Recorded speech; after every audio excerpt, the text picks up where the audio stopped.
Hey everyone, in this video I'll show you how to fix FiveM ReShade not working. Let's get started. First, close FiveM completely, then open your browser and go to the official ReShade website. Download and install the latest version of ReShade to make sure everything is up to date. Now launch FiveM again and press F8 to open the console. Look for any error messages, especially ones related to add-ons or ReShade. If you see an error, copy the text shown in the console. Now, to locate your FiveM installation folder, press the Windows search bar. Then, type FiveM. Then, right-click it and select Open File Location.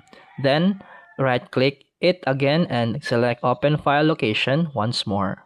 Inside the folder, go to FiveM Application Data, then go to citizenfx.ini, then right-click the file, then select Open With, and choose Notepad.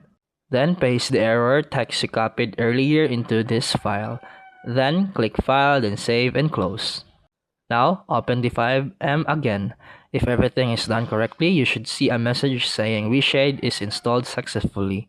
Press Home on your keyboard to open the ReShade menu.